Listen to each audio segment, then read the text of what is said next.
If you ain't tryna get to this story, get out my presence. Stay on my line with all that probably ain't no blessings in it. We don't lie, all lies in our direction. It's Shalom, Yahawah, God is full pressure. If you ain't tryna get to this story, get out my presence.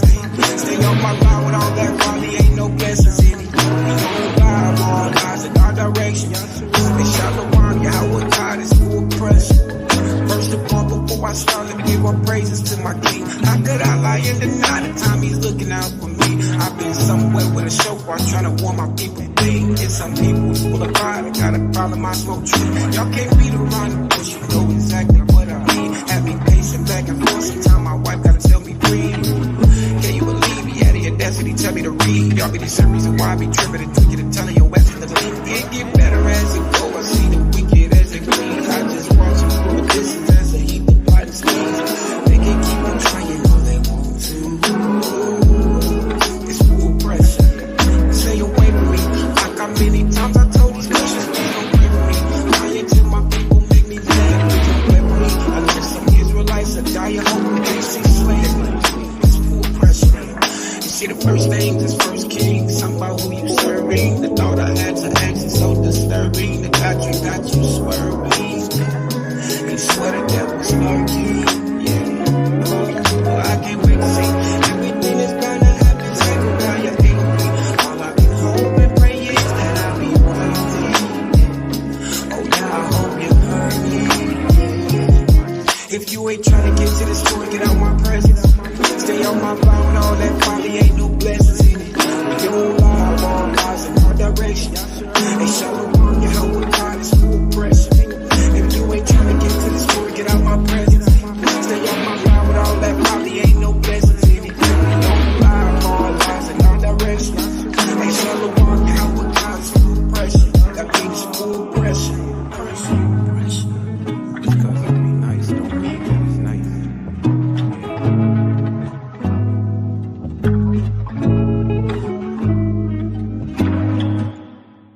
Hey, yes, sir. Shalom, shalom. Call Yada, wa kaba, wa la Yahawah, Yahawah Kai. Yes, sir. Now, I just want to tell y'all off gate, we gonna come with some smoke today, you know what I'm saying? It ain't too much, but I've been noticing a lot. A lot that our people more and more they dwelling and diving into, you know, uh Islam. That's not really a safe place to be. So I'm hoping by the end of this video, if anyone sees this that are of our nation, they would understand that, this just not really for us. You know what I'm saying? We're gonna be coming with a couple scriptures. We're gonna be coming from Judges 6 and Judges 8, right? And actually, another video. I'm gonna have to double down on Judges 8 because I see a lot of worshiping of what Yahweh is doing, but not to Yahweh, but worshiping men or what they build. You know what I'm saying? So yeah. So shalom to the chat. You know what I'm saying? I hope everybody out there is having a beautiful day. You know what I'm saying? Not because it's a 4th of Jews Lion Day, but because it's just this is the day that Yahweh has made. Let us rejoice and be glad in it. You know what I mean? So without further ado, you know what I'm saying? We're going to be getting into some things, right? We got some articles, of course, for today. You know what I'm saying? And like I said, we're going to be coming through Judges 6 and also Judges 8. So without further ado, so I won't keep y'all too long or anything, you know what I'm saying? And if anybody can help us, you know what I'm saying, by commenting your opinion about it, things like that, you know what I'm saying? We might get some algorithm and things like that going for this so we can get our people out of this idolatry that has been going on for centuries. I'm not talking about just like a couple hundred years, you know what I'm saying? I'm not talking about when they brung us over here in this area alone type of idolatry. I'm talking about these enemies of ours been centuries and centuries, and they're part of Psalms 83. You know what I'm saying? For sure, for sure. So let's get into it real fast, right? All right. So we got Judges chapter 6. We're gonna be going through from 1 through 13, and then I'm gonna jump down to I'm gonna jump down, then we just gonna really just get straight to it, you know what I'm saying? Because I know sometimes I can be long-winded. So let's go. It says, the people of Yasharal did what was evil in the sight of Yahweh, and Yahweh gave them into the hand of Midian for 7 years. So we should know one thing from the get, you know, um, the Midianites, as we're going to see, are also Ishmaelites or people who practice Islam. And as we know, we go through Genesis and stuff like that, we also know that our forefather Abraham had dealings with Midianites. You know, his father-in-law was a Midianite. You know what I'm saying? So it's safe to say that these people, they do know that it's about one power, but in the scheme of making sure that Yasharal is no longer a nation and no longer, you know what I'm saying, uh, thought about, then they would go with the enemy as well. You know what I'm saying? That's the part of being crafty. But anyway, let's go. Verse 2. And the hand of Midian overpowered Yasharal. And because of Midian, the people of Yasharal made themselves the dens that are in the mountains and the caves and the strongholds. And whenever Yasharal planted crops, the Midianites and the Amalekites and the people of the east would come up against them.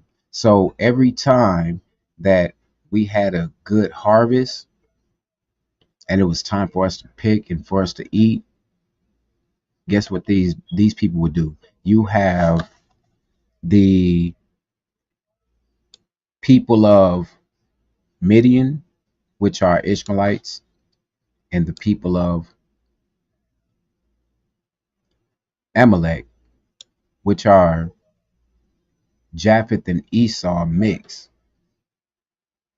But at this time, I'm pretty sure you just got two, you know what I'm saying, two people, two different people. And of course, look, a third one. They would come up against us. This is back then. So when we look at the future, I mean the present, and when we look at um the gas stations, hotels, and other things, you know what I'm saying, we could see that there are Midianites. They're right there in plain sight. Why though? Because they've been there the whole time. I'm pretty sure that there are multiple of head people that understand the actual history behind the Torah and how their history lines up with the Torah. And that's how these people learn to hate us more, you know what I'm saying? Because they understand who we are, what we did, why we are how we are, and how to keep us like that. You know what I'm saying? So, anyway, verse 4, they would encamp against them and devour the produce of the land as far as what? Gaza, right? The Midianites, as far as Gaza, and leave no sustenance in Yasharal, and no sheep or ox or donkey. For they would come up with their livestock and their tents, they would come like locusts in number, both they and their camels, would could not be counted. So they had a lot of, you know what I'm saying? I mean, why not? Why wouldn't they? Yahweh had already promised Ishmael, you know what I'm saying, that he would have a kingdom as well, you know what I mean? Both they and their camels could not be counted, so that they laid waste the land as they came in. And Yasharal was brought very low because of Midian. There they go again. And the people of Yasharal cried out for help to Yahweh. When the people of Yasharal cried out to Yahweh on account of the Midianites, on account of these Ishmaelites, on account of these Muslims,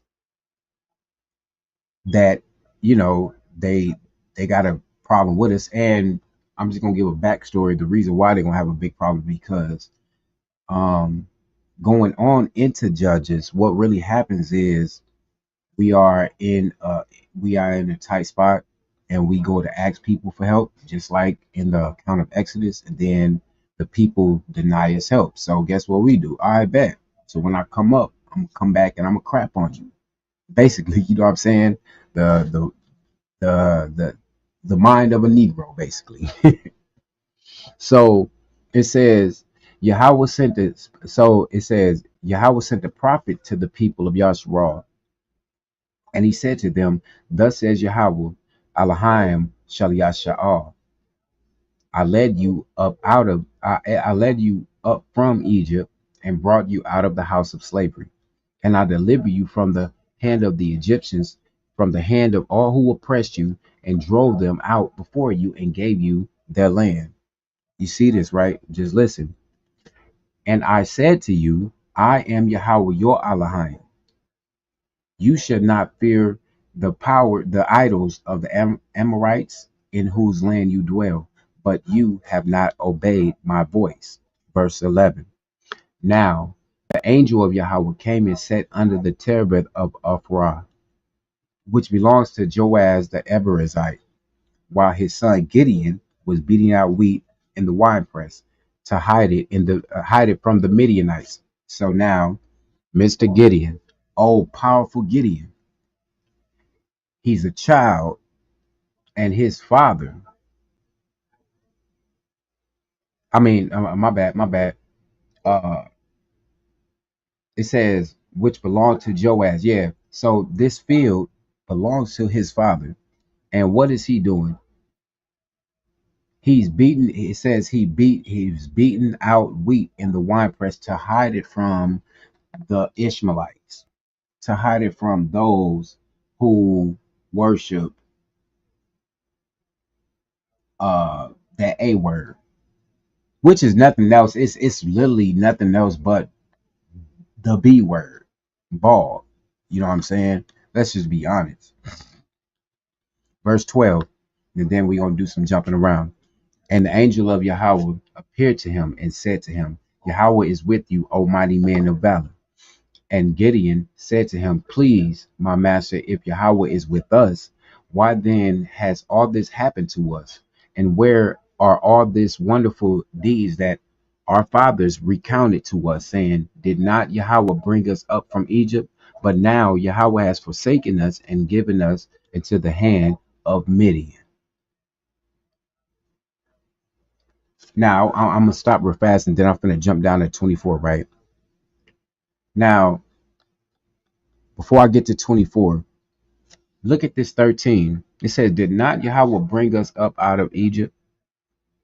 But now Yahweh has forsaken us and given us into the hand of the Midian. And this seems to be the mindset of our people now. When I look at so many people from Chicago, it don't really matter. YouTube, you see people actually that was in the Torah, then they start to become Muslim for some odd reason. They start to feel like the same way, basically, in a way, you know what I'm saying? They feel like, well, our power has forsaken us, and given us over to the enemy. And so, without even thinking about it, or without even knowing, guess what these people are doing? They going straight to the Midians. They going straight to Ishmael. They're going straight to. I mean, I'm not just saying just Midians are Ishmael. You know what I'm saying? Are Muslims. You know what I'm saying? And that's going to be another thing too. Just because they dark, and they say, "Oh, we Africa," or whatever. You know what I'm saying? That don't mean nothing. We finna really get down into the nitty gritty of some things. You know what I'm saying? So, but once again, we can see that from present day to past times, that once we see that the enemy is surrounded us, for the most part, we start to do what people do in war, and that's submit to them. You know what I'm saying? And they don't have a power, so we basically are bowing down to something vain, because our power is the reason why they won. Because I mean, come on, bro. I'm not gonna get into a long thing, but just the verse 1 of Judges 6, and it says the people of Yasharal did what was evil in the sight of Yahweh, and Yahweh gave them into the hand of the Midian 7 years.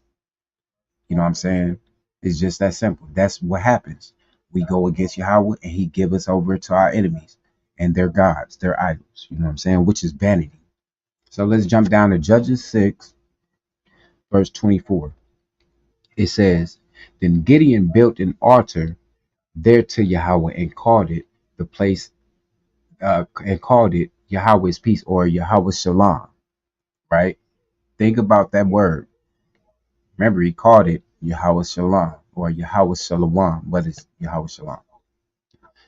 To this day, it still stands at Ophrah, which belongs to the Abiezrites. Verse 25. That night, Yahweh said to him, Take your father's bull and the second bull, 7 years old, and pull down the altar of thee after your father's that your father has, and cut down the A that is beside it, and build an altar to Yahweh your Elohim on the top of the stronghold here, with stones laid in due order. Then take the second bull and offer it as a burnt offering with the wood of A, that you shall cut it down. So Gideon took 10 men of his servants and did as Yahweh had told him. But because he was too afraid of his family and the men of his town to do it by day, he did it by night. Now that's a shame. I ain't gonna go on a rampage or anything, but that's a shame that a brother that apparently, oh, and not to mention, he's from the northern tribe. That he's from the Northern Kingdom. So this make it even, because we know Northern Kingdom, they got a problem with idolatry. You know what I'm saying?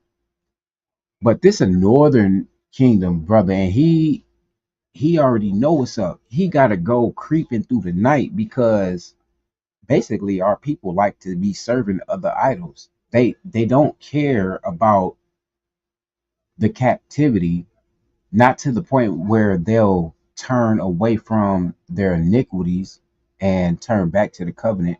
They'd rather just, do whatever they're going to do. But this man had to sneak at night to do this, because he was afraid what would happen to him because of his own family, bro. Let that sink in real fast. And now he says, Moses in-laws was Midianites. At some point, they had to know the truth. It's Yahweh God. The exact point that I was making earlier.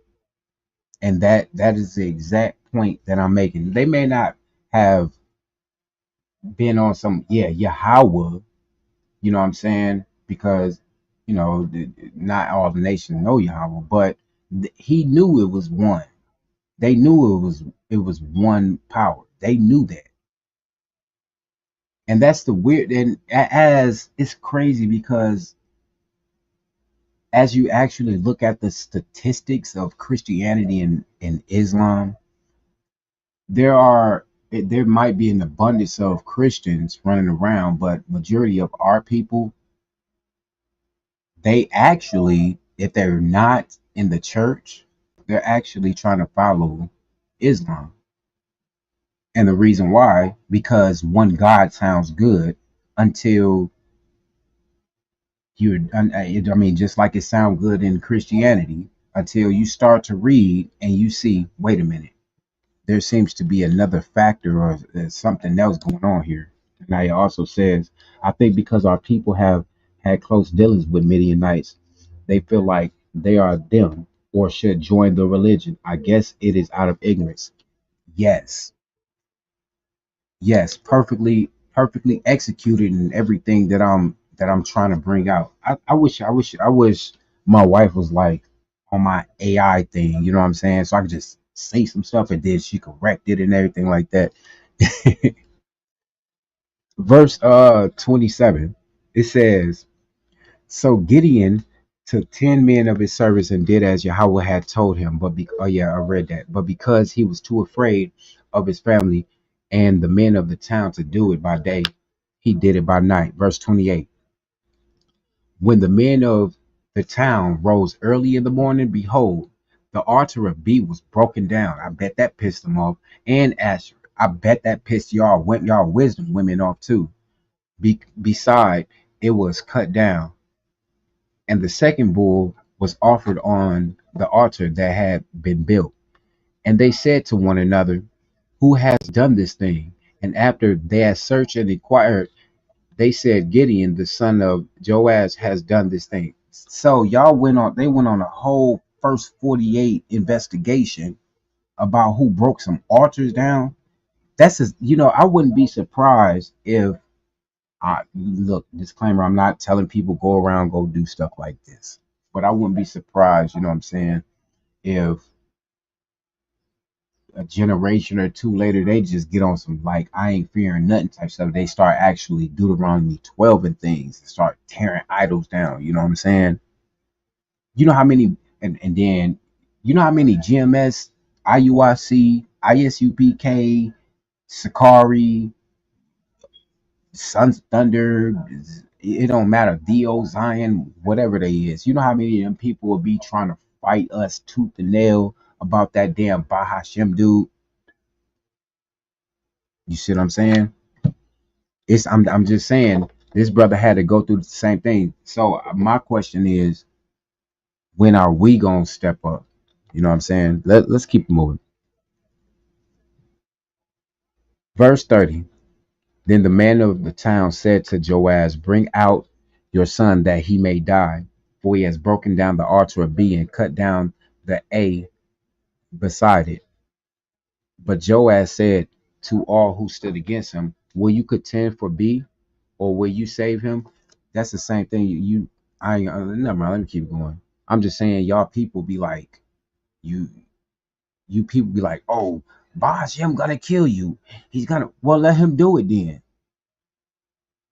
Oh, well, he's gonna crack the sky. Well, do it then. Push the button. But no, instead, so it says, or will you save him? Oh, we came out here to contend with the faith. Okay, so you gonna save him? And I still ain't yet, bruh, met nobody to come and try to save the dude. Anybody that has ever come to me, I'm just saying me, I'm not bragging or anything, but me personally, on some JC Christian stuff, I don't care if you Israelite, Elamite, Cushite, it don't matter what you are. Anytime y'all ever come to me, you can't save your idol. Every time you try to come in to try to defend them, you can't save them. That's why the brother said, whoever contends for him shall be put to death by morning. If he is a god, let him contend for himself, because his altar has been broken down. So I don't understand. Anyway, therefore, on that day, Gideon was called uh, Jer- Jerubbaal, Jerubbaal, that is to say, let B contend against him, because he broke down his altar. Verse 33, right? It says, now all the Midianites, listen to this, y'all, and the Amalekites and the people of the east came together, and they crossed the Jordan and encamped in the valley of Jezreel. Now, it said it did what? It said they crossed the Jordan and encamped the valley of Jezreel. Let's read a couple articles. Let's read a couple passages of some articles. Okay.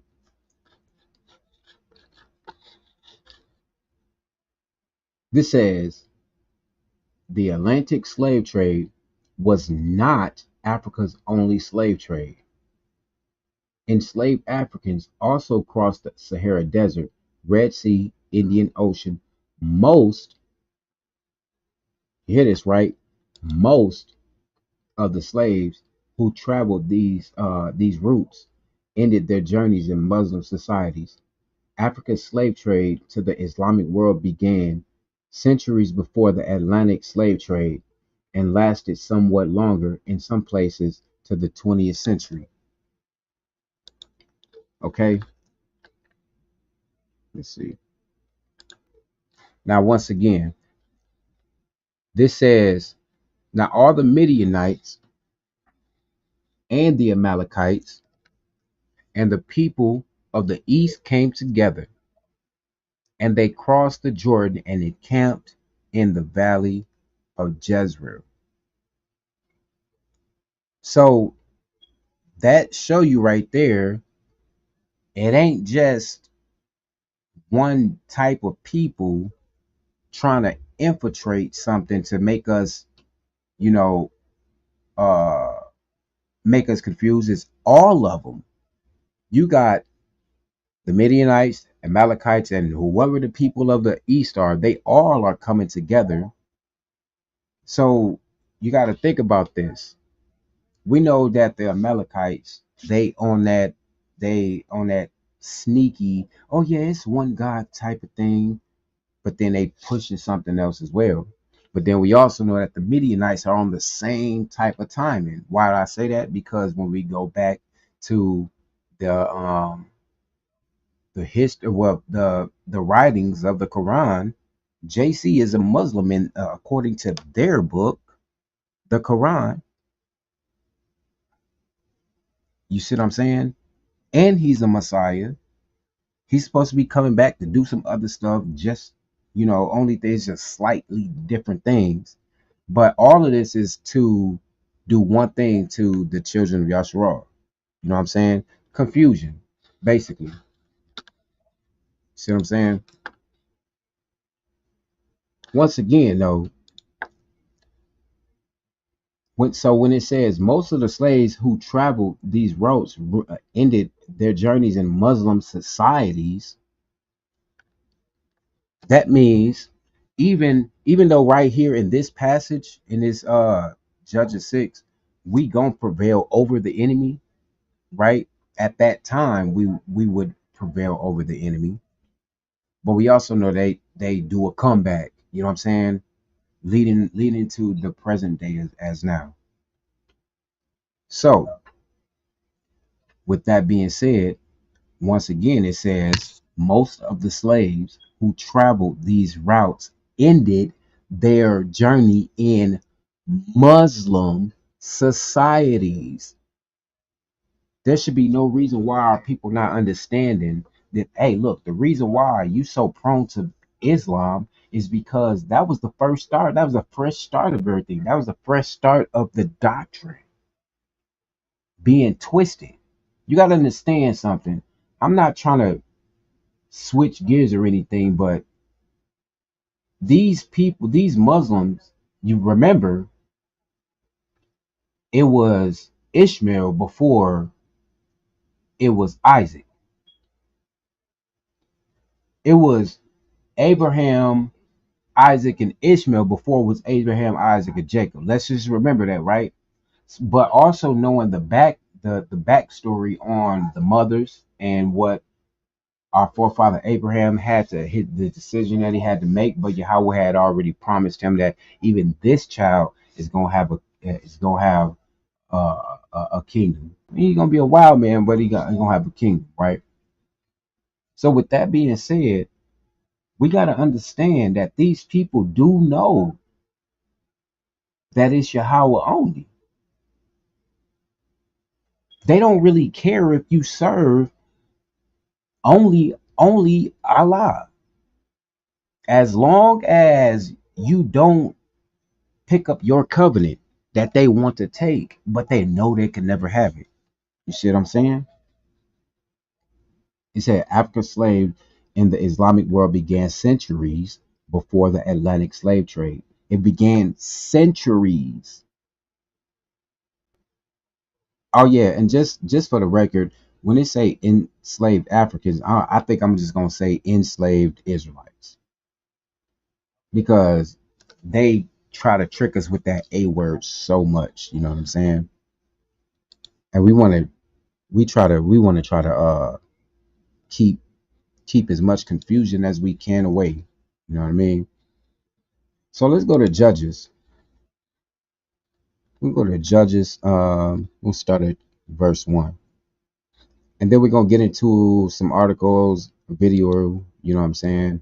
And we're gonna take a look at if we actually, well, I'm basically gonna show y'all, you Negroes, you black people, talk about that you a Muslim, you Islam, Hindu, Islam, bruh, you're not that, bruh. You're just trying to envy your oppressor, and you think because some people that they you can't see their skin, I mean you can't see their blood flowing through their skin, you think because it's these people and it's one God that they say they serving, that's supposed to be where it's at, and you a Muslim. We're gonna cut that all out today. Judges chapter 8 verse 1. It says, then the men of Ephraim said to them, what is this that you have done to us, not to call us when you, well, so first of all, let me get out a backstory. You know what I'm saying? Chapter 7, Gideon goes in, he do his thing, you know what I'm saying? He crash out Midian, you know what I'm saying, after the whole which actually I found out they do in the military, they do some type of they basically do a Gideon thing. You know what I'm saying? They actually take the people out there to a after chase. You know what I'm saying? After them running for a certain amount of time, they go into a certain area where they could drink. You know what I'm saying? And then they see if the people gonna put the water, they cuff it, or they gonna put it in their cup. You know what I'm saying? They do the same stuff. You know what I'm saying? I mean that's just to show you that they get stuff from scripture. But anyway, Gideon, they go through that thing, you know what I'm saying? He wound up getting his 300 men, he wound up crashing them. And now we back at chapter 8 where Ephraim about to get mad over it for a little second, you know what I'm saying? And then we going to I ain't gonna try to, I'm gonna try not to spoil it, but I am gonna say this. When we get to there, I want to show y'all something. So it says, then the men of Judges 8 verse 1. Then the men of Ephraim said to him, what is this that you have done to us, not to call us when you went to fight against Midian? And they accused him fiercely. And he said to them, what have I done now in comparison with you? And not in the is not the gleanings of the grapes of Ephraim better than the great harvest of Ebiezer? He basically saying, bruh, didn't y'all already, y'all wouldn't conquered a bunch of stuff, bruh, and I wasn't around. Me and my people, my tribe, we wasn't around at all. Y'all got it all. It ain't no need for you to be mad at me. Don't that sound familiar with our people? Oh, oh, Yahweh using you too? Oh, well, why you ain't bring me in when Yahweh was using you? Well, did you bring me in when Yahweh was using you? Did you tell me Shalom? Did you encourage me? I ain't saying, you know what I'm saying, be bitter to your people, but think about stuff like that because it might be on you one time where you feel like not something owed to you, but you feel like, hey, well, what about me? You don't want people to be like, man, skip this dude. He's selfish. You know what I'm saying? I don't want that. Verse 3. Yahweh has given into your hands the princes of what? Midian. So look, so this show you right here that they already, the Midianites was already getting taken over in the first place, showing you that Islam, Muslims, they are ancient rivals. They've been throwing us to the curb. It ain't that we want to kill y'all. No, they've been throwing us to the curb, just like the Edomites, just like everybody else. all the ites, Parasites, Jesuites, Elamites, Edomites, Ishmaelites, Hamites, Canaanites, whatever. So there's no need to be like trying to defend these people and whoever they are. If you Yasharal, then you know who your enemy is, or you should. Verse 3 says, Yahweh has given into your hands the princes of Midian, Oreb, and Zeeb. What have I been able to do in comparison with you? Then the anger against him subsided when he said this. Verse 4.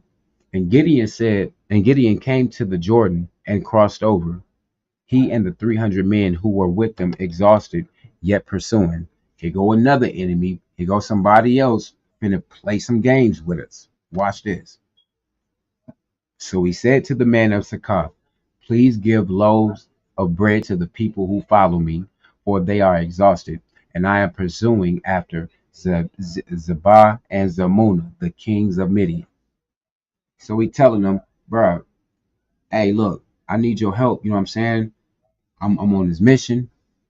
Me and bro them, we we kind of messed up. We need your help. You feel me? And they already know. You should know we gonna look out for you. But no, oh yeah, we really getting down on the Ishmaelites, the Muslims, right? Those who falsely follow the Most High. They falsely follow it. Let that sink in. Verse 6. And the officials of Sukkot said, are the hands of Zebah and Zalmunna already in your hand that we should give bread to your army? So Gideon said, well then, when Yahweh has given Zebah and Zalmunna in my hand, I will flail your flesh with the thorns of the wilderness and with briars. Oh, he sound like an angry black man, huh? That's what that is. This is a problem with our people. Our people still have a Christian mindset, even though they left Christianity and they thought they did. You know what I mean? They want to coincide with the enemy in any way possible. You know what I'm saying? When they don't understand, Psalms 83 is for a reason. The people, the other nations, they said they did not want you to become a nation anymore. They wanted you to be gone. When you look at encounterments of our deliverance, it was always people that had a problem with us being delivered, from Exodus all the way to uh Nehemiah, everywhere.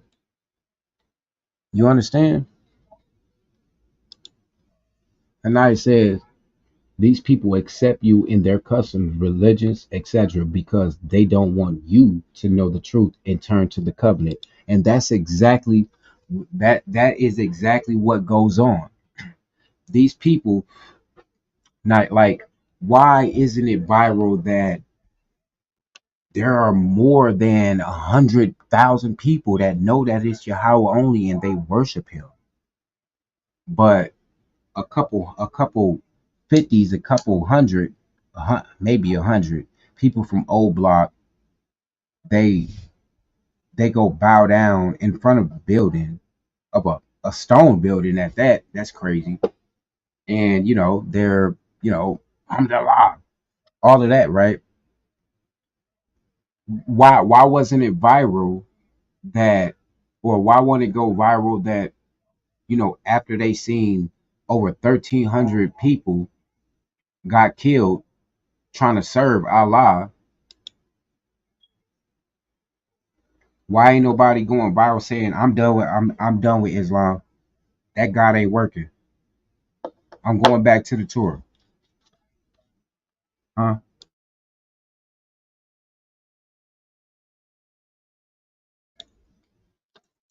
All right.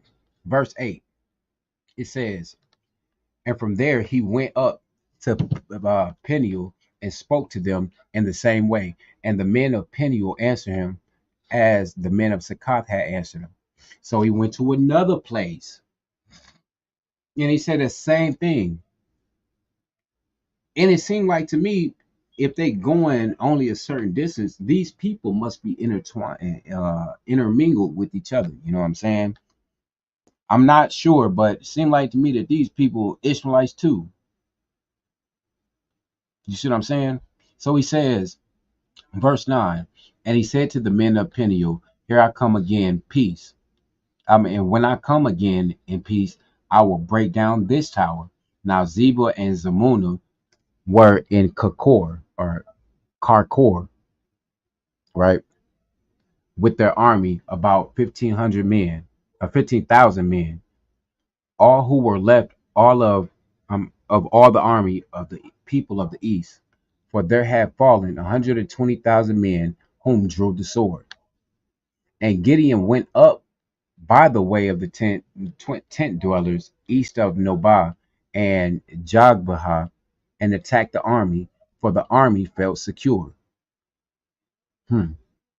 And Zebah and Zalmunna fled, and he pursued them and captured the two kings of Midian, Zebah and Zalmunna, and he threw all the army into a panic. Then Gideon the son of Joash returned from the battle by the ascent of Heres. Now, once again, these are people that have been fighting against us for a long time, bro.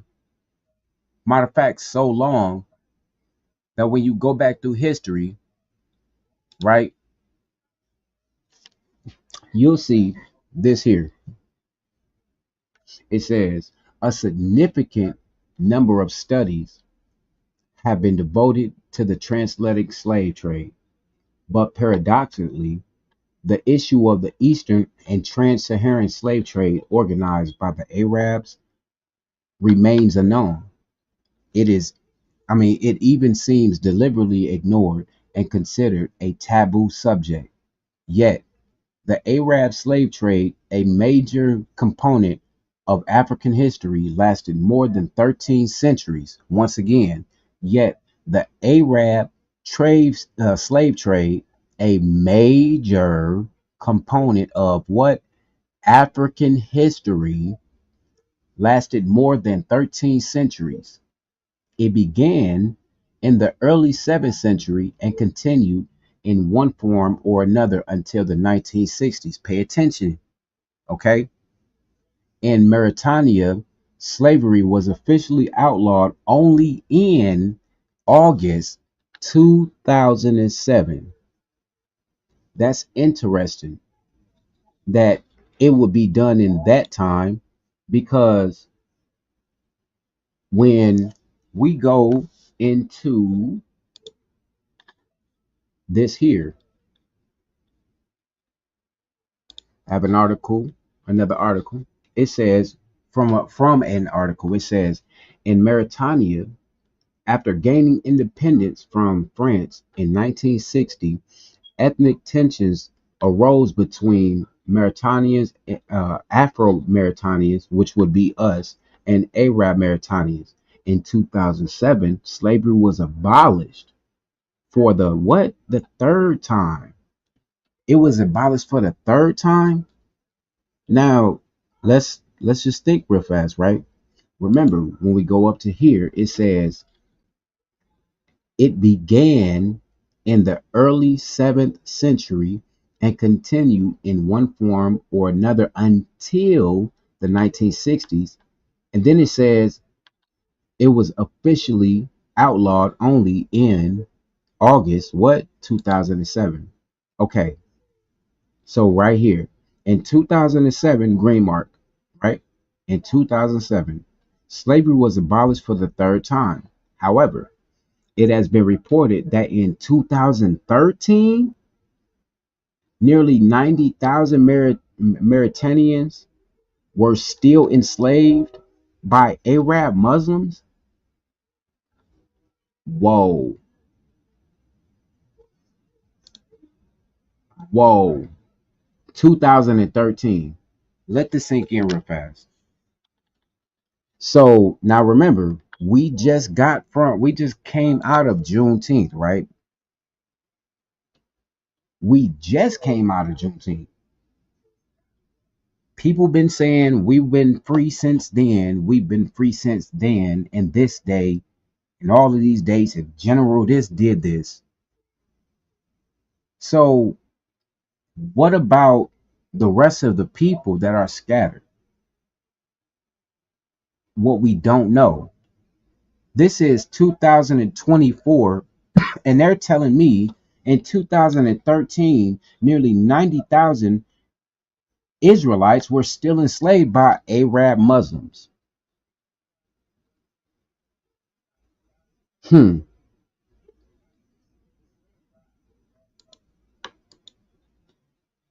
Hanaya says, what in the world?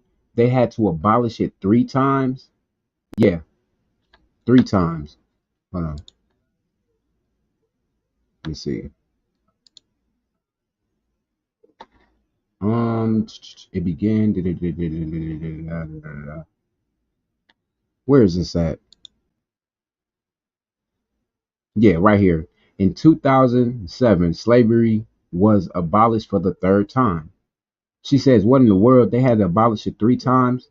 That's some deep hate, jealousy going on with these nations for them to keep trying to enslave after it being abolished. Exactly. But I'm gonna get to this part right here. But I'm gonna get to this part where it's talk about the other countries later. But once again, nearly 90,000 Mauritanians. Now, let's get something straight, okay? Um, I don't want any of you people to think, or any of you people to think like we really free from this, and we, yeah, we might be almost out of here, but as long as our people continue to, just play this game like, oh, I can get to any religion I want to, I can, uh, you know, God know my heart, then we gonna be in this type of mind frame. You know what I'm saying? Getting beat down, change around us mentally, all of that. And if you don't believe me, all you got to do is look up something simple like what is slavery rate in Mauritania. It says according to 2023 Global Slavery Index, an estimated 32 in every 1,000 people were in modern slavery in Mauritania at any point in 2021. In other words, 149,000 people experienced forced labor or forced marriage of Mauritania in slavery. Oh damn! I messed that all up. Forced marriage in Mauritania in 2021. Well, slavery. Now this is something to think about, bro. Because let's see what Naya says. She says we are not free. Bitcoin. Free means you have your own land and are together as a nation serving your Elohim Yahweh. So what's this? What's this about? What is this about? About according to 2023 in the Global Slavery Index, that there are 149,000. That's almost half more. You see what I'm saying? That's almost half of more of when was this in 2013 that they had enforced marriage. Oh, you don't think that's real, do you? Okay, let's go to some more sources. The Arab slave trade was characterized by appalling violence, castration, and rape. The men were systematically castrated, and for people that don't know what castrated mean, that mean they cut your thing off. They cut your private part off. While you talk about da, da, da, da, wiggity, wiggity, wiggity, all of that stuff. Your ancestors were eunuchs doing that forcibly. Understand that. So anyway, it says the men were systematically castrated to prevent them from reproducing and becoming a stock. Yeah. In other words, they cut off the man's private part so he will not just not have intercourse with a woman, but he won't even be able to produce. Don't that sound like the rest of the stories in the Torah? Kill the man, kill the man any type of way. And then for you brothers out here, especially you brothers in Chicago, in the Midwest area, right? Y'all go to these stores with these people and you call them, "What's up, my nigga? What's up, bro? What's up, this and this?" And they play games with you. They make you look goofy while your woman sitting there, and then before you know it, guess what? While you ain't around, your woman over there in the gas station or at the liquor store, wherever they at, flirting with Hubuli, Habarbari, whatever his name would be. You know what I'm saying? Flirt with him, and it's not because she attracted to him, but it's because he done made you look like his none no swag having ass. He make you look like you ain't nothing. You know what I'm saying? Because he got this hate deep inside of him that fuels him while you think, "Oh, this my nigga." You see what I'm saying? And that's another thing. Before I go on, it's something wrong with you people that I see these shorts and stuff with these other nations of people, Muslims for the most part. They playing games with y'all, call you out your name. You know what I'm saying? Playing little games with y'all, and y'all getting all of your feelings, or you letting them do it, slide and stuff. But you know what I'm saying? You see your brother and you ready to beat him up and kill him. You know what I mean? That's weak, bruh. So anyway, let's get back to it. It says this inhumane practice resulted in a high death rate. 6 out of 10 people were mutilated, who were mutilated died from their wounds in castration. 6 out of 10. Hold your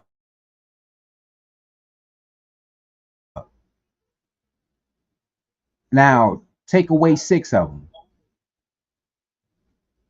4 people. That's how many of your ancestors was getting out of that mug alive if they cut his thing off.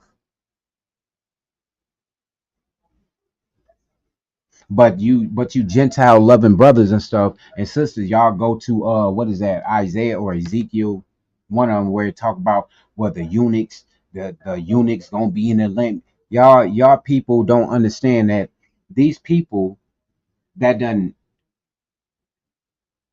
cut off our lineage literally are the same people that y'all want to go and bow down to their people, their deity. It don't make sense. So let's just keep it moving so I don't keep, you know what I'm saying, stopping and stuff. It says this inhumane practice resulted in um, resulted in a high death rate. 6 out of 10 people who were mutilated died from their wounds in castration centers. The Arab slave trade was targeted what? That's Israelites, women, and girls who were captured and deported for use as sex slaves. No means no, but they don't understand that because to them, our women are nothing more but sex slaves, nothing more. So, and just for a second, even for you brothers, you around here, you happy that you got you happy that you got oh, I got a Gentile, or I got a whatever she wanna. You do understand that these same people, if you was couple hundred years back, It wouldn't have been, oh, I love you, I want to be with you, I know that you an Israelite. It would be, nigga, get your ass over here and do what I say do, or I'm gonna tell my husband and he gonna make you do it. We don't understand that. Hadai says we are not free. Free means to have your own land, and are together as a nation serving our Elohim, who is Yahweh. Khan. Okay, it was posted twice. Hey, Shalom. Shalom official in himself, 1984. Glad to see you here. Anaya says those men definitely be flirting and trying to get with the sisters. Yeah, I seen it. I've seen it personally. That not get out of my head. I was in Chicago and I went to a store and I seen a sister. She was beautiful. You know what I'm saying? And you could tell like she didn't have no guidance, but or she like probably had like some type of hatred towards her people or something. Because she looked at me and her look was like not like this lame nigga, but like more like how when you was in Christianity or didn't know it was just Yahweh, you would see a pastor, you just think like, oh, this is a man of God. You know what I'm saying? But she stopped for a minute, but I could tell that she was over across the counter, mini skirt and everything, flirting with this dude, and he was like super duper ugly, bruh. He was a Gentile, of course, but he was like super ugly. I'm like, come on, bruh. I know what this is. So yeah, our people better wake up, man. Official himself, 1984 said, I had to slap an Arab today saying, what's up, my nigga? Hey, look, look, hey, and then, according to the cameras or whatever, they're gonna say you an angry black man. You an angry black woman. It's like they play games with us, but they don't understand. Like, what? No, they understand, but our people don't understand, bruh. The only reason why this stuff happened is because we don't serve our living power. We have literally lost who we are, you know what I'm saying, as a nation. And exactly, official. I'm gonna call you OH, or I'm gonna call you 1984. I'm gonna call you 1984. I said I'm not letting that shit slide, G. I'm not letting it slide either, bro. But the thing is, see, I ain't gonna lie to you. They gotta catch me on the right day. Give me a reason to knock your ass out. Basically, I shouldn't even be talking like that on this. Well, whatever. But the honesty is, I don't live in that. I don't live with that proverb over me. You know what I'm saying? So, like, if I know that they trying to say it like on some or they trying to be a racist or something, I'll laugh at them because I know you trying to get up under my skin, but you just, oh, what's up? No, what's up, my nigga? And you think, no, bro, you ain't my nigga. If you my nigga, then if you my nigga, then let me get some free gas, bro. Let me quit. Hanai said, it's Psalms 83. They want to kill the men and keep the women, trying to make Yasharal not be a nation. That's exactly what it is. That's exactly what it is. Damn, I seen it. I was about to get back to this article. I got to get this scripture real fast. Hey, A15, kill a key, kill a key, kill a key. Okay, Ezra. Let's go to Ezra real fast. We go to Ezra. What is that? Ezra 9. Hmm. Tripping. God damn it. Stop doing that. My bad, y'all. Stop it. Damn it. All right. Ezra 9. All right, bet. You got, it's only 14 verses. We could read the whole thing. All right, Doc. Let's go. After these things had been done, the officials approached me and said, the people of Yasharal and the And the people of Yasharah and the priests and the Levites have not separated themselves from the people of the lands with their abominations from the Canaanites and the Hittites, the Perizzites, the Jebusites, Ammonites, Moabites, the Egyptians, and the Amorites. For they have taken some of their daughters to be wives for themselves and for their sons, so that the holy race, whoa, that's it right there. So that the holy race, man, hold up, wait a minute. Hold up, wait a minute. Hold up. Whoa, hold up. Give me a couple seconds.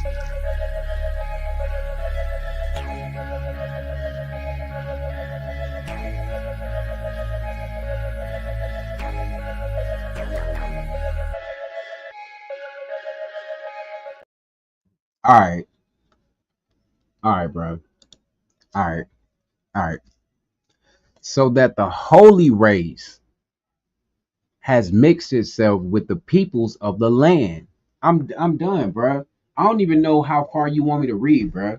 But that's enough right there for us to be seeing. You know what I'm saying? We should not be messing with these people. If these people then are automatically, you could see. Look, bro. Before I keep going, people act like they don't see this right here, right? Look, this says the men were systematically castrated to prevent them from producing and becoming a stock. This inhumane practice resulted in a high death rate. 6 out of 10 people who were mutilated died from their wounds and castration system. The Arab slave trade also targeted African women or Israelite women and girls who were captured and deported for use as sex slaves. So that's why I'm against them trying to mix the holy race, bruh. Let's continue. It says, and in this faithlessness, the hand of the officials and chief men have been what? Foremost. As soon as I heard this, I tore my garment, my cloak, and pulled hair from my head. Man, bro, I'm telling you, bro. I'm telling you, bro. Hey, Hanaya, this the scripture right here that I be talking about. That I be saying they be making me wanna pull my hair out, want to just throw dirt on my head, bro. It says I tore my garment and my cloak and pulled hair from my head and beard and sat apart. Gone. I be gone, bro. But you get but we have these challenges on YouTube with the relationships and different races and stuff like that. That shit blows my mind. I'm not saying I haven't been with other races before, but once you come into the fold of knowing who you are, bro, that shit over with, bro. It's Psalms 83. That's what they did on us, bro. Oxley from Rockford. Yeah. I was born in KKK. We in here. A15. You feel me? Shalom. Verse 4 said, then all who trembled at the words of Yahweh of Yasharah because of the faithlessness of the returned exiles gathered around me while I sat apart until the evening sacrifice. And at the evening sacrifice, I rose from my fasting with my garment and my cloak turned and fell upon my knees and spread out my hands to Yahweh, my Elohim. That's crazy that he bringing this out because I'm working on a song and I kind of said something like that in a song. Y'all might hear a little sample, but it says saying, "Oh my Elohim, I am ashamed and blush to lift my face to you, my Elohim, for our iniquities have risen higher than our heads." So why is it our people every time? Why is it all you people that act like you got it together? You know what I'm saying? You saying that you priests, you saying you prophets, you saying Yahweh give you special abilities, all this stuff. But once again, like I've said before, we have not even went to Yahweh and actually supplemented and did our supplication to him about our forefathers and ourselves. Here we go. As it says, "Oh my Elohim, I am ashamed and blush to lift my face to you, my Elohim, for our iniquities have risen higher than our heads, and our guilt has mounted up to the heavens. Y'all gone, bro. Y'all, our people just think we, oh, I'm Israel. Oh, okay. Oh, I'm not Israel. I am, I am a Hebrew Ishmaelite because Deuteronomy says Mushalam. Stop it, bro. Matter of fact, talk to him, MJ. Stop it. Stop it. Get some help. Get some help. That's all I'm telling y'all, bro. Stop that crap. That's stupidness, bro. Ezra 9:7, from the days of our fathers to this day, we have been in great guilt. And for our iniquities, we, our kings, and our priests have been given to the hands of the kings of the lands to the sword, wait a minute, to the kings of the land, right? To these people right here, given to the hand of the kings of the lands, to the sword, to captivity, to plundering, and to utter shame, as it is today. As it is today, bruh. Like today. But now, for a brief moment, favor has been shown by Yahweh Elohim to leave us a remnant and to give us a secure hold. Are you going to serve Yahweh or not, bruh? Right now, I need to know that for real. Are you going to serve Yahweh? Because if you're not going to serve him, then you won't be part of the remnant and to that he's given us a secure hold. What it says, that our Elohim may brighten our eyes and grant us a little reviving in our slavery. In our what? Slavery.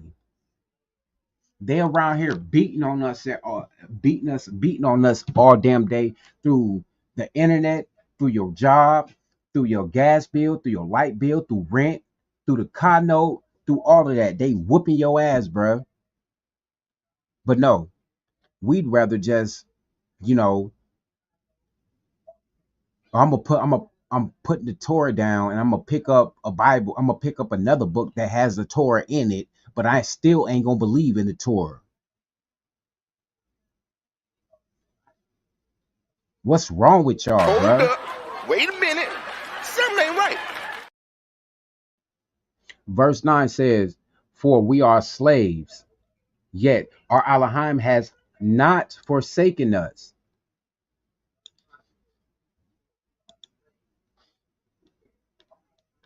in our slavery, but has extended to us his steadfast love before the kings of who? Persia, before the kings of Persia, the Ishmaelites, the Muslims, the same ones that the elder already keep telling us that our adversary written a book. A brother is meant for adversary. Who was Ishmael to Isaac? His brother. Why wouldn't he not be the one or want to be one of the ones to keep him from the covenant? Think, bro.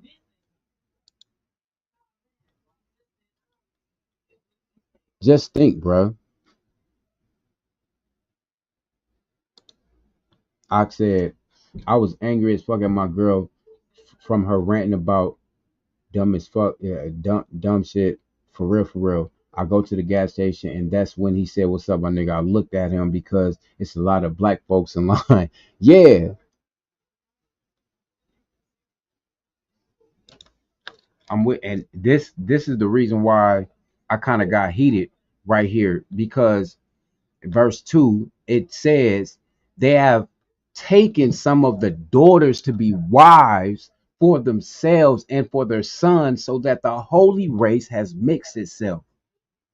Let me, I know I'm gonna try to get back to this Ezra real fast, but but before I do that, let me get into something because remember they took our Israelite women and our Israelite young ladies who were captured and deported them as sex slaves, right? You think I'm lying? Okay. Well, look at this. Look at this. This right here is a statue, which can actually be, you can go on Google or go on Amazon, or I forgot, no, you can go on the Arab thing, and you can actually get these in all type of sizes. This is a statue that I had to actually censor. I had to mark it up so I didn't show any parts, that you can buy, and it's a Arab, and on the description it says Arabian king with his nude slave, bruh. So when I see this, sex slaves, it automatically made me think of this: slavery in Mauritania, right? Watch this.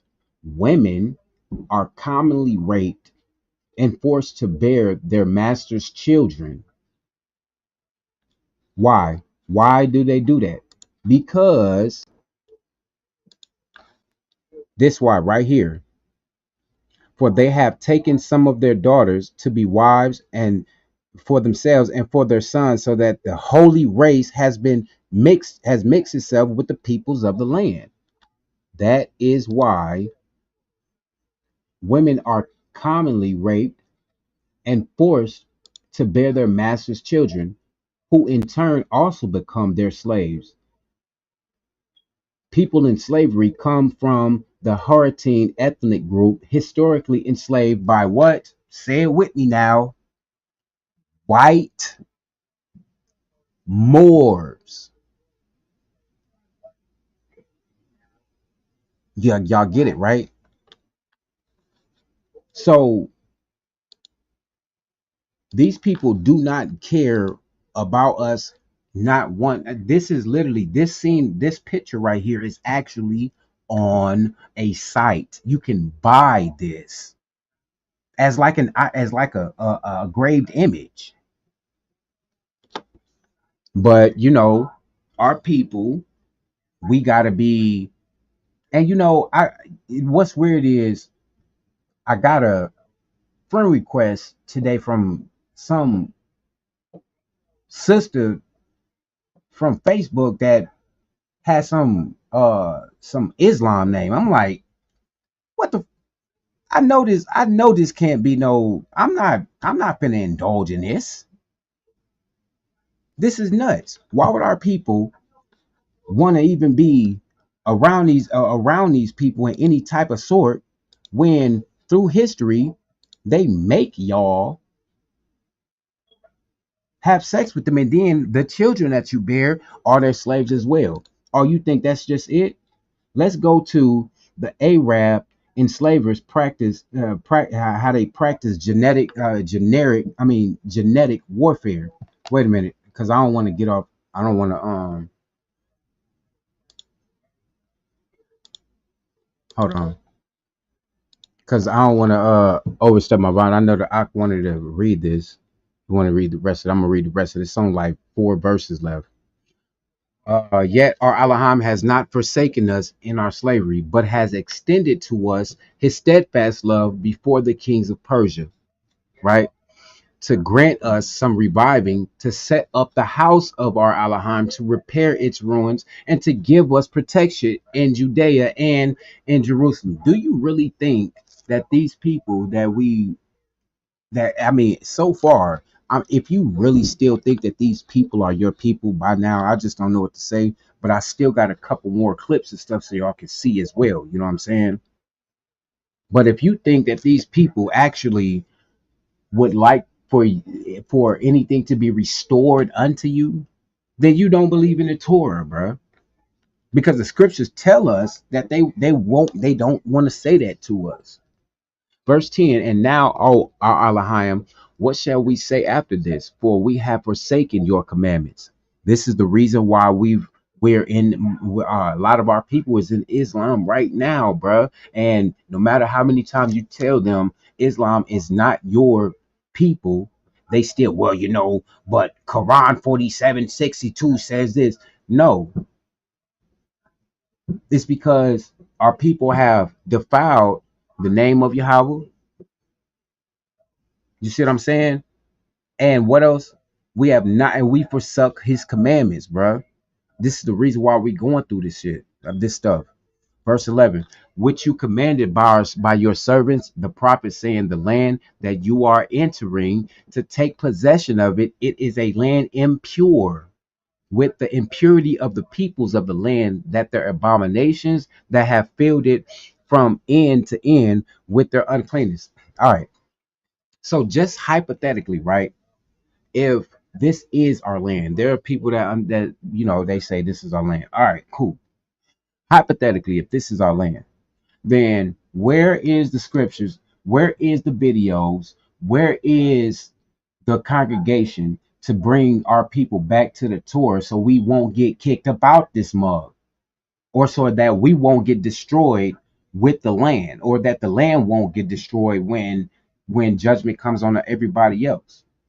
Where is it? And only thing that I can say is, not to be debating anybody, but only thing I can say is the reason why y'all can't tell me, because Jeremiah 31 has not been in full effect yet, because that is when, you see what I'm saying? Where that's when all of these other things go into play. We ain't gonna need nobody to teach us, because we'll be in the land. If we in the land, then ain't no BS going on. So, you know what I'm saying? That's just for people that y'all say this the land. Well, let's bring out the scriptures, bruh, about us keeping the law, keeping the Torah, getting back to Yahweh and him alone, so we can keep this month. But anyway, verse 12 says, therefore, do not give your daughters to their sons, neither take their daughters for your sons, and never seek their peace or prosperity. No, alhamdulillah, alhamdulillah, inshallah. No, don't seek after them. Don't seek after the peace or prosperity, that you may be strong and eat the good of the land. That's the reason why we weak, because we following after the customs of the other people. The moment that we stop doing that, we start seeing they not like us, they not like us, they not like us. Come on, y'all know what I'm talking about, bro. Stop it, bro. Y'all be trying to act all holy and stuff, man. Verse 13, man. I'm finna get up. All right. And after all that has come upon us for our evil deeds and for our great guilt, seeing that you, our Elohim, have punished us less than our iniquities deserve, and have given us such a remnant as this. Now, remember we went back here, right? No, I ain't even went there yet. Right here. Look, this is 2021, and now it's 2024, right? But in 2021, 149,000 people was forced in labor into slavery. I mean, and into marriage. That was only 149,000 of those people. Think about how many other. Wait a minute. Let me show y'all something. Let me show y'all something. I'm gonna go to this clip, right? It says quantifying Africa's slave exports across the Sahara, Red Sea, and Indian Oceans is much more difficult than quantifying the Atlantic slave trade. Paul Lovejoy estimates a total of, listen to this, 11,612,000 slaves crossing the Red Sea, Indian Ocean, and Sahara Desert from 650 to 1900. From 1500 to 1900, he estimates that 11,656,000 slaves crossed the Atlantic, bruh. That many, right? But I'm only right now, we only was looking at what was that? Where was that right here? We only seeing in Mauritania 149,000 since 2021. Now think about this, bro. Right? It says Ezra 9 and 13, and after all that has come upon us for our evil deeds and for our great guilt, seeing that you, our Elohim, have punished us less than our iniquities deserve. We should, I done said this before, we should have been wiped out a long time ago because niggas be hard headed, bruh. They don't love Yahweh. They don't want to do what he said do, bruh. They want to just keep going on, bruh. And then the people that really want to serve him, they have a hard time because they feel like they bugging out, like they by themselves or something. But Yahweh's portion will be lifted up, bruh. Verse 14, shall we break our commandments again and intermarry with the peoples who practice these abominations? No. That's why they do this. That's why the women in Mauritania, right? Women are commonly raped and forced to bear their masters' children, who also become slaves, bro. Y'all get it yet? They practice abominations. The rest of 14. Would you not be angry with us until you consumed us so that see, I'm done. I'm not reading. I'm done, bro. I'm done.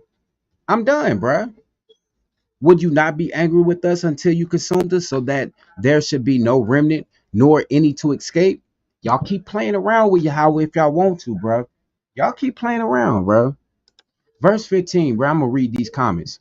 Yahweh, Elohim of Yasharal, you are just, for we are left a remnant that has escaped as it is today.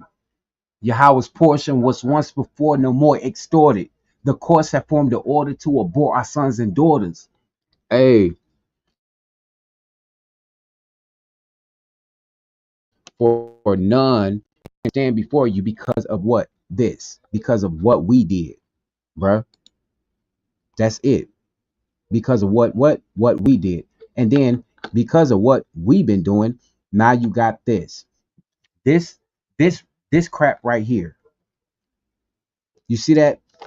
We got this right here. As for us, slaves have become our masters, bruh. Let's read some of these comments.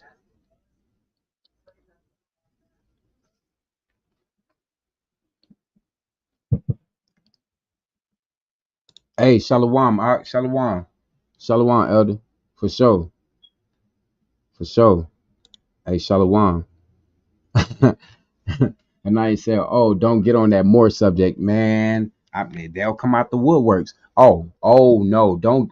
I got other stuff too. I'm lining up too, cause that more thing, bro. Y'all people tripping. Y'all talk about y'all almost had me fooled with that crap, but nah, bro. Nah, not at all.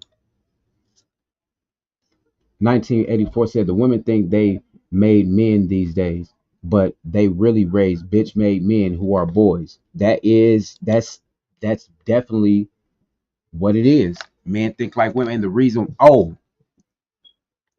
why, let me put this in the Western real fast. I'm gonna get back right back to that comment. Hey, Shalom, Benny. Shalom, Yahweh Ka for sure. Ox says black women don't care any about anything. They just go with the flow. Uh, see, thanks, Ox. See, the thing is about that situation is, I guess you could say black women, yes. But once you stop being a black woman and you become a woman of Yasharal, then you want to learn better. You know what I'm saying? And they go with the flow because once again, our men, they do act like women. That's because that's it's a lot of reasons. Matter of fact, I'm about to show you one reason right now. I'm about to show you. Give me a second. I'm about to show you a reason. Um, I'm about to show you. I'm about to show you a reason right now. All right, now this is an article. I'm about to show you why our men act the way they act and why our women are acting the way they act. And this is modern day stuff that we get into, right? But this is an article. I'm let me see if I can have Google read it itself. If so, Why? let me see.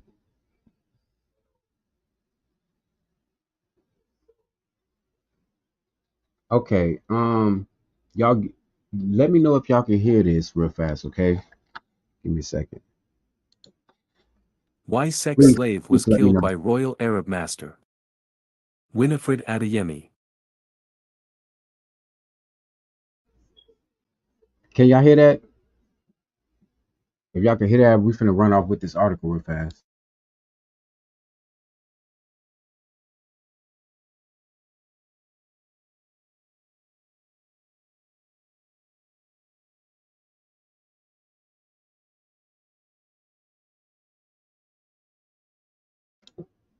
Okay, Con. All right, thanks, Doc. Thanks, Doc. All right, here we go. All right, give me a second.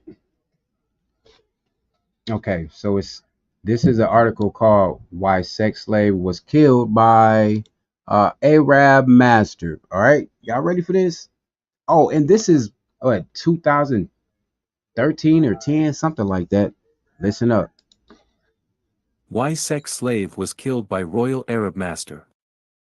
Winifred Adeyemi. Psycho prince with murder victim that jailing for life of a Saudi prince today for the murder of his gay lover servant has lifted the lid on an explosively controversial issue of how some rich Arabs treat black people like slaves. Bandar Abdulaziz, 32, was found beaten and strangled in the Landmark Hotel, Marylebone, London, on February 15, 2010. The Old Bailey was told the frenzied attack by Saud Abdulaziz bin Nasser al Saud had a sexual element, and he had attacked Abdulaziz many times before. Saud, 34, who admitted manslaughter but denied murder, was given a minimum jail term of 20 years. He was also found guilty of causing grievous bodily harm with intent in relation to an earlier attack in a hotel lift, a charge which he had denied. Listen, Judge y'all. Mr. Justice Dean told him, "You were in a position of authority and trust over him which you exploited ruthlessly. I think the most likely explanation is that you could not care less whether you killed him or not." Now that's a start, right? So let's keep it moving. Next thing that we're gonna see from this is if you look over here at the screen, then you can see this. If you can see real, I don't want to mess up any type of magnifying or anything, but if you look at the first one, you can see this dude kicking the guy from the in the elevator. He's punching him in the next picture. Left hooked his ass in the next picture. Stiff arm jabbed him with the left on the next one. I ain't saying it like that, you know what I'm saying? I ain't trying to be funny or anything, but that's what he's doing. This is supposed to be his supposed lover. You see what I'm saying? Like, seriously? But this is the judgment of Yahweh. I don't mean to sound like that, but that's the judgment of Yahweh. I mean, this is an abomination that's going on. And then on top of that, this abomination is going on with one of your oppressors. You know what I'm saying? You was set up for judgment, basically. Let's keep it moving. Not. In the early hours of Monday, February 15, 2010, Saud murdered his manservant Bandar Abdulaziz in what can only be described as a post-Valentine's Day massacre within their luxury suite at Marylebone's discreet and genteel landmark. Hey, y'all did hear him say his manservant, right? I want y'all to remember that. Listen up. Landmark Hotel, frequented by pop and movie stars. Bandar Abdulaziz's brutal beating. Fueled by champagne and sex on the beach cocktails, Saad launched a frenzied attack on Abdulaziz that was characterized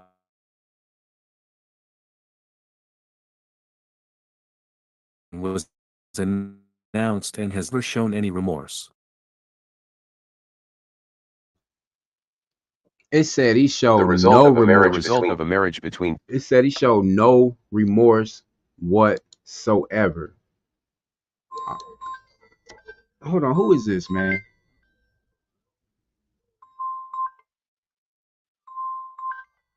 I don't know who the. I'm not answering that, bro. You know, this people be, you know what I'm saying, making me mad, man. It's cool. So anyway, and why the hell is Christopher changed? I don't know. Let's see. Let's keep it going real fast. Between two cousins, Saad is a member of one of the world's richest and most powerful dynasties, the Saudi Arabian royal family. His mother is a daughter of the reigning King Abdullah and his father a nephew. Nope. During the murder trial, Nope. Nope. So listen, it says the Saudi Arabian royal family.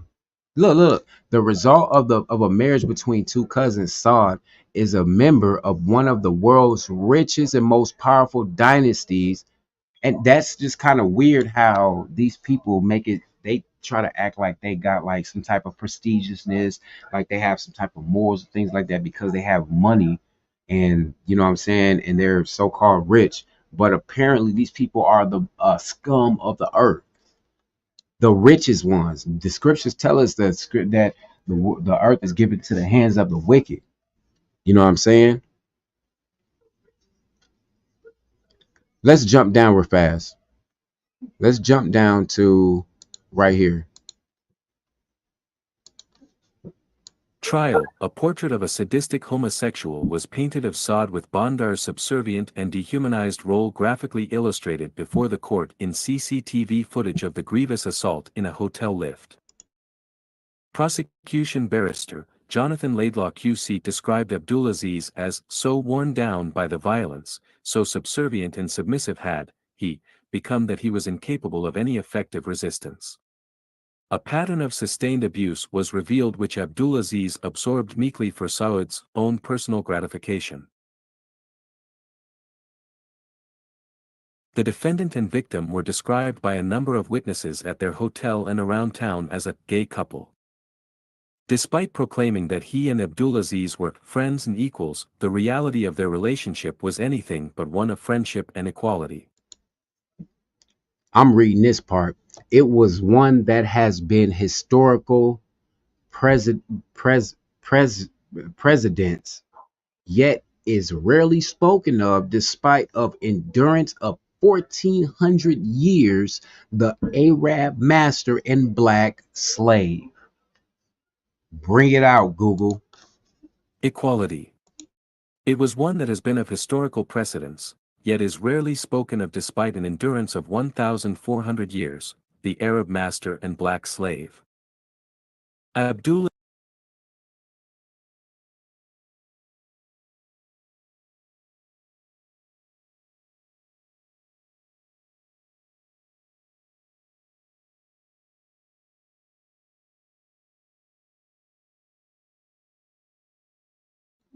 My bad. So the last time I checked, bro,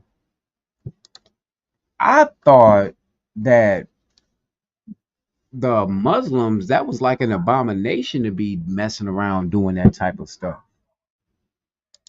You know what I'm saying? I thought like that you get put to death if they mess around and catch you mess around with your genre of people.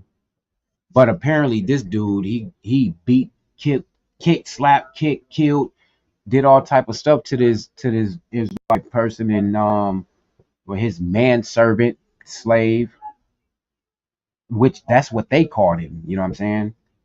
And he did all this stuff to him. He only got what, like 20 years. I mean, I know some brothers. I know about five brothers that got way more than shit 30 years and they didn't even bust a grape. Isaiah 3, Hanaya brung up 12 through 26. My people, infants are their oppressors, and women rule over them. This goes back to, where is it at? Right here. What 1984 said. Men today act like women. My people, infants are their oppressors, and women rule over them.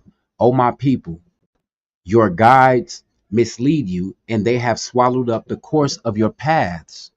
Yahweh has taken his place to contend. He stands to judge peoples. Yahweh will enter into judgment with the elders and princes of his people. It is you who have devoured the vineyard. The the the spoil of the poor is in your houses. What do you mean by crushing my people? By grinding the face of the poor? Whoa. By doing what?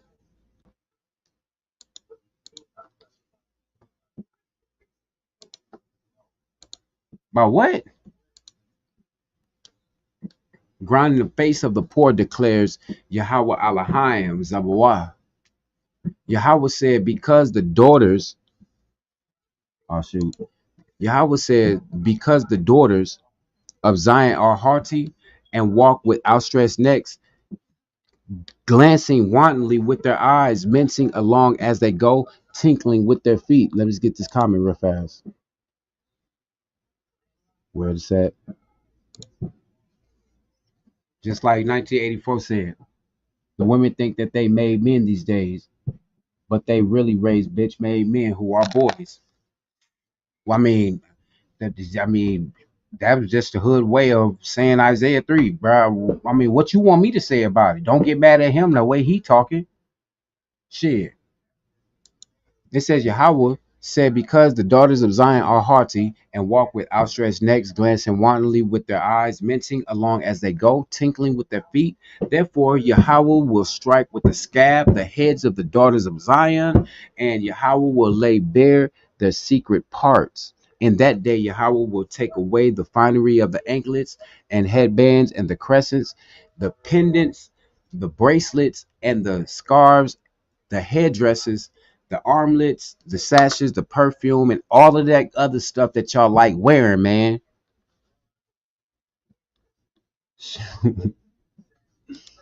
Straight up. And I also brung up Deuteronomy 28.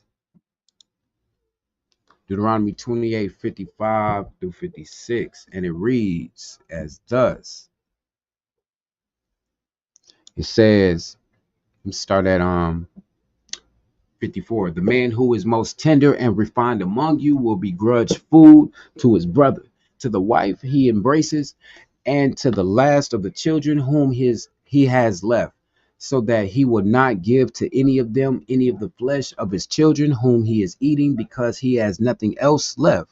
In the siege and in the distress with which your enemy shall distress you in all your towns, the most tender and refined woman among you, who would not venture to set the sole of her foot on the ground, because she is so delicate and tender, will begrudge to the husband she embraces, to her son and to her daughter. That is the reason why Isaiah 3 is in effect right there, because the men, they failed to do their job.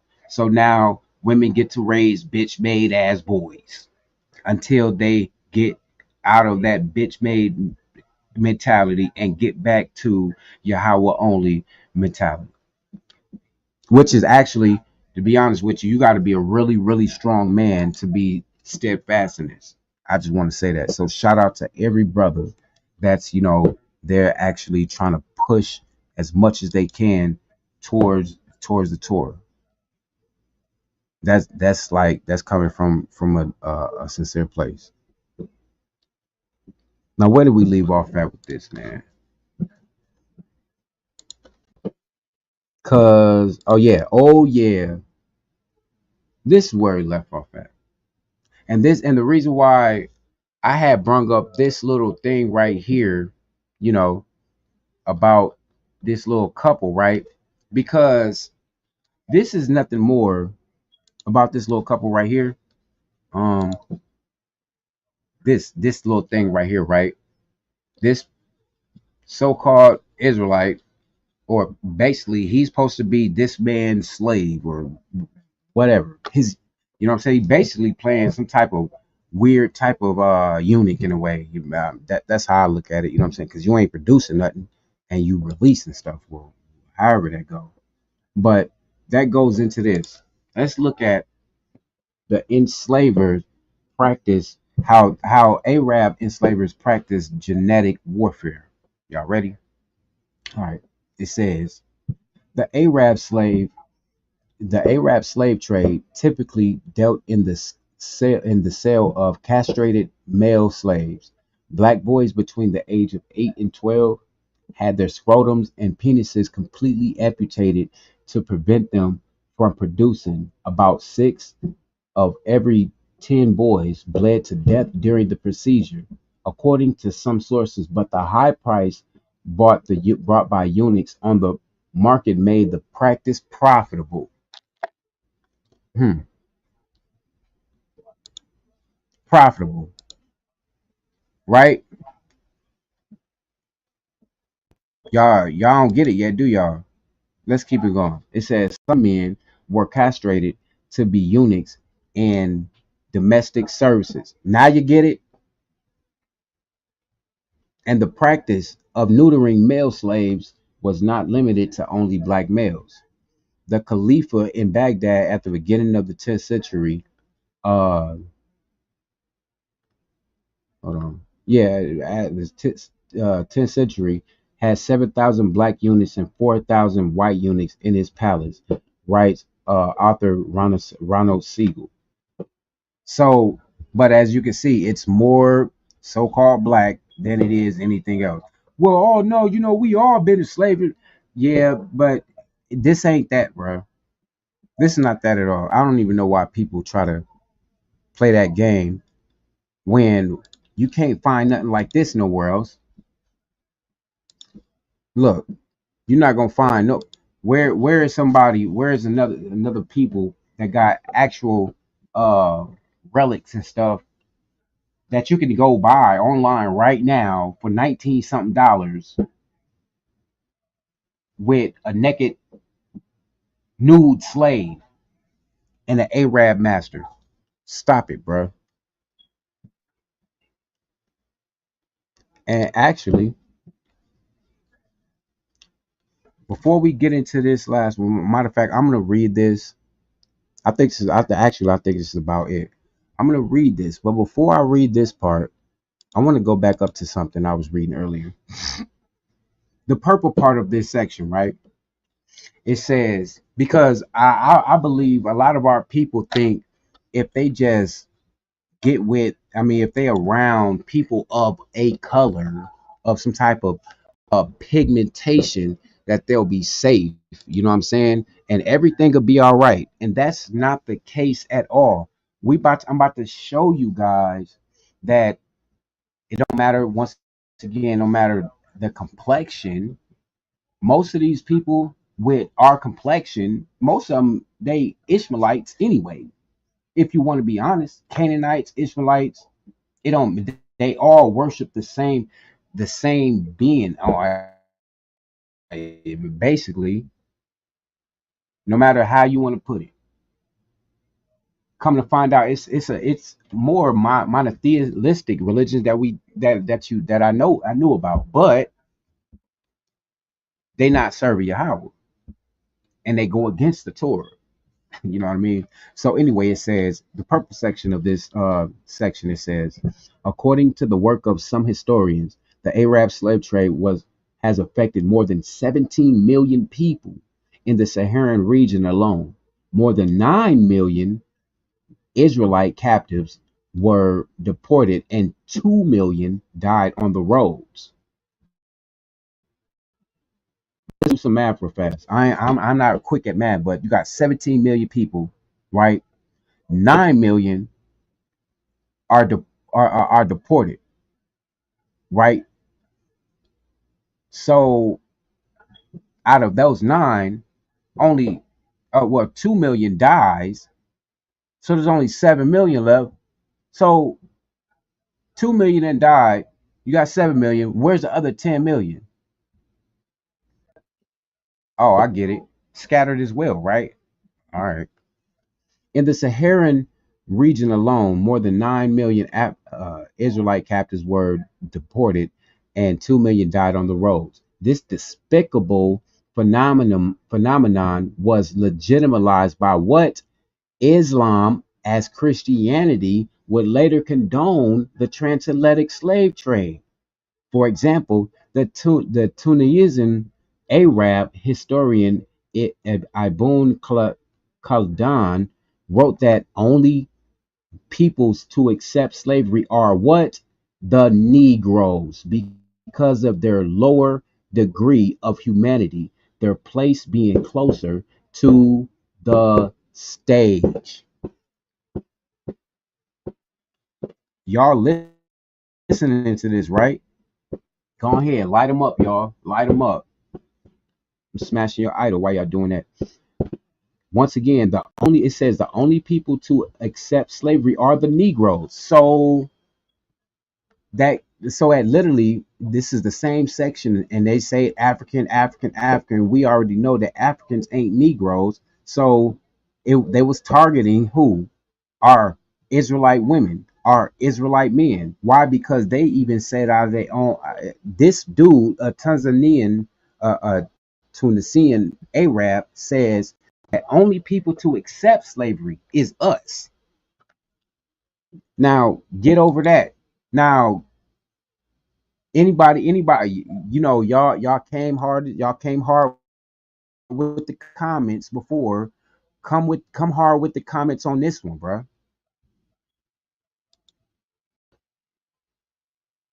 Somebody tell me,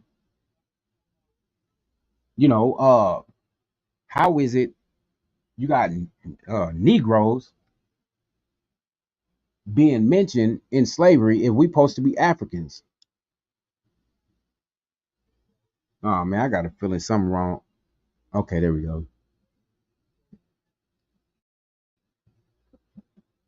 Hey, our praise to the Most High, only Creator says, curses are definitely real out here.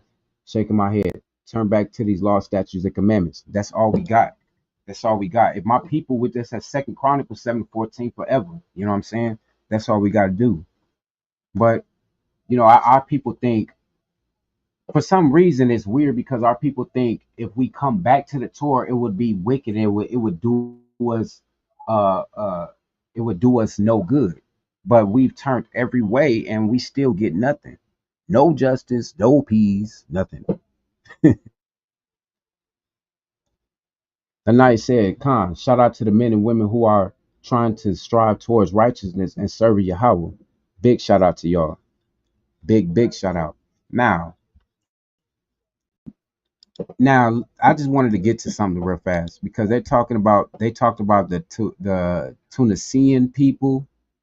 You know what I'm saying? We've seen let me see if I can find this word real fast. We've seen oh, I forgot about this. Oh yeah, we're gonna get into this too. We're gonna get into this real fast. Matter of fact, let's run up some real fast. So I got this video for y'all, right? Now this video, it don't have it. You're gonna have to read for yourself, okay? Y'all got to do your own reading this time. I'm gonna play a little music in the background, because there's music being played in the background. I don't want to get copyrighted for that. But shout out to Atlantic Black Star. I like y'all channel. I like y'all your news site. You know what I'm saying? Y'all bringing nothing but that gas. You know what I'm saying? If y'all can get more Israelite content, that would be a definite. You know what I'm saying? But shout out to y'all. Fair use, if I have to say so. But we should be people. We shouldn't have to go through that. But as far as y'all, the family, y'all just read this, okay?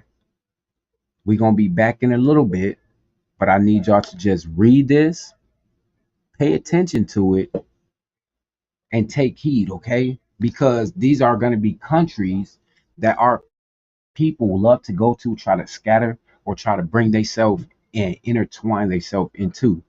But as you see so far, the people that supposed to be following the one and only true God, they go against the people and they put their foot they foot on the neck of the people that are the children of the one and only true God. So just take in consideration before you go and move somewhere and things like that. But you know, we'll be back in a minute.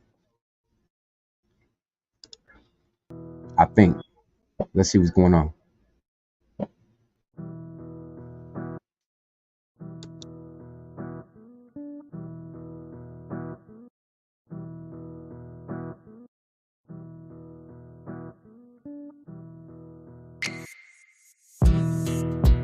Walking shackled, I've been a slave.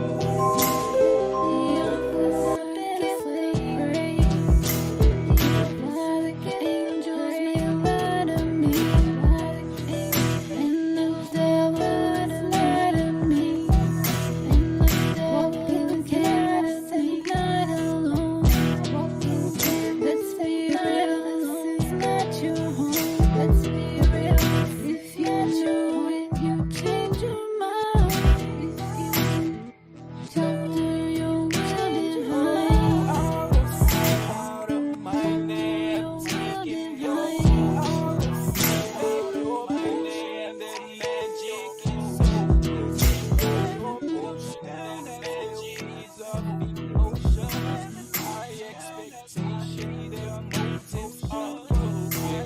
Let's take a ride to the great.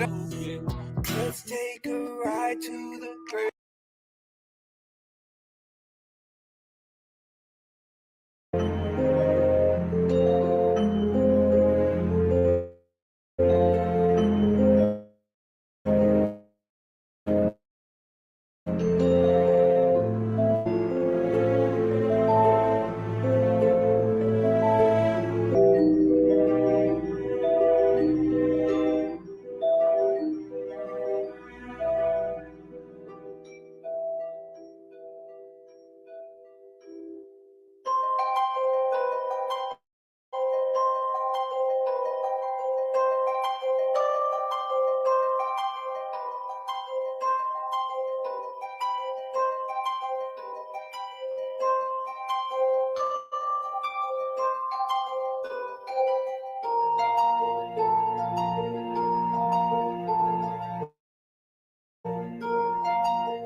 See, that's what I'm talking about, bro.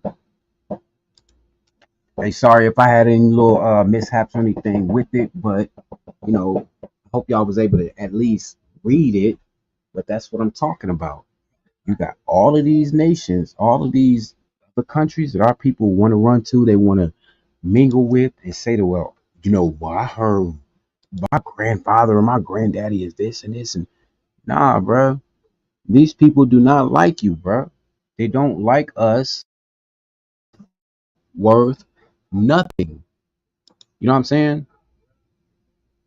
I mean, here, since don't nobody want to believe me, right?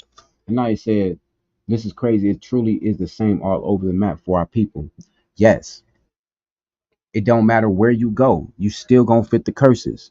If you there, you gonna fit the curses. You know what I'm saying? Benny said, these heathen can't save you. They don't even like you. Exactly. Why would they save you? Why would they save you when they did this to you? They came over, you know what I'm saying? Hit the major lick, which was the jewels of Yahweh, you, and then beat you senseless. I'm this not a white man, bro. So we not playing that side. You know what I'm saying? Matter of fact, let me show y'all something. Even a German, white man, even he has encounters with this. This is from Gustav Nachtigal, a German explorer. He says, the poor children of the black countries seem to meet death here at the last stage of a long, hopeless, painful journey. The long journey accomplished with insufficient food and scarce water, the contrast between the rich natural resources and the humid atmosphere of their homeland. Hmm. And the dry and anemic air of the desert, the fatigue and the privations imposed by their masters and by the circumstances in which they find themselves. All this has gradually ruined their young strengths. The memory of their homeland that has disappeared along the way, their fear of an unknown future, the endless journey under the blows, hunger, thirst, deadly exhaustion have paralyzed their last faculties of resistance. If the poor creatures lack strength to get up and walk again, they are simply abandoned, and their minds slowly fade under the destructive effect of the rays of the sun, hunger, and thirst. What y'all got to say, bruh? What can they possibly say to make me believe that I need to be a Muslim? We haven't even begun to explore that book. But just a little bit that we know on the history and just the little phrases that you could pick out of those books, that book.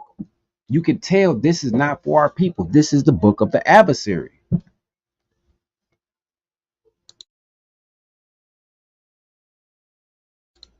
You know what I'm saying? Let's see. Hanai said, and people want to say, put the book down, and it's not true. Yahweh's word truly didn't come back void. I'm still waiting for somebody to debunk anything that Yahweh said. He told us we was gonna be sent to our adversaries. He told us that the people that was gonna rule over us, they wasn't even gonna have no discard for man, women, and nothing. It goes on. You know what I mean? And I said these people need to stop playing and turn back to Yahweh. I'm hoping they do. Benny said, exactly, these dudes be bugged out until that instant judgment hit. Now, we talk about the instant one. I'm talking about the suddenly in an instant, like a snap of a finger, it's over with.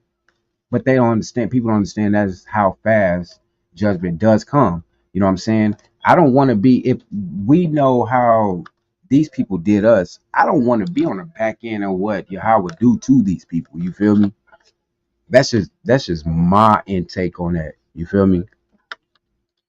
Here's something else that he asks. He says, I have been asked about slaves from the land of Abyssinia who profess monotheism, right? Who profess what? Monotheism, one God, and accept the rules of the holy law. Is it legal or not to buy and sell them? Now, this is a person asking about us, asking these other people about us. And he says, if their conversion to Islam comes after the establishment of a property right on these slaves, then Islam does not demand liberation. because slavery was caused by unbelief. The state of servitude persists after the disappearance of unbelief because of its existence in the past. So basically, they basically saying, shit, if you ain't us, we put you in slavery. That's it. Ain't no coming back. They try to, you could play the word games and stuff all you want, but that's basically what they saying. You know what I mean? And don't forget, y'all, these articles and stuff that I got, they are in the description. You know what I'm saying? And they're already there at the end for the ending of the video. It's been there. You know what I mean? Y'all can go back, do your own research and things like that over for it. You know what I'm saying? Um, shoot, I've been here 2 hours, working out 2 hours. Look, this is just the beginning. You know what I'm saying? This is just the beginning. You people out here saying that you are you're Muslim, you're Pan-Africanist, you this Africanist, you're not nothing but an Israelite, bro, that need to get back to the law, statutes, and commandments of Yahweh and smash your idols, bro.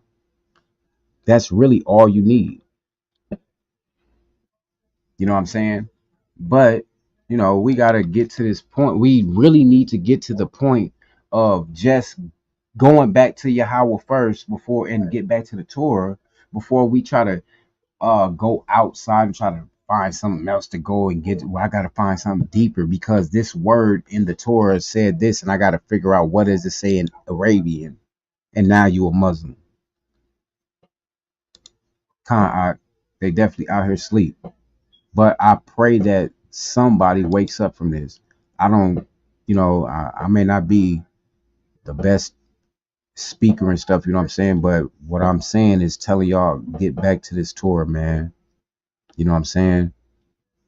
And if you don't want to do that, then I can't do anything for you except keep smashing on your idol.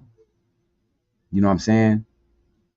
I can't do anything but bring you the information, bring you the Torah, and try to get you to understand that only reason why we in this predicament is because we hard headed. You know what I'm saying?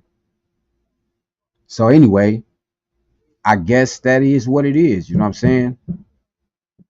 I don't know about nobody else. I'm gonna say this one last time, bro, and I'm gonna be out y'all face. You know what I'm saying? Get back to this Torah, bro. Get back to the Torah. And then after you get to the Torah, then you'll be able to smash an idol.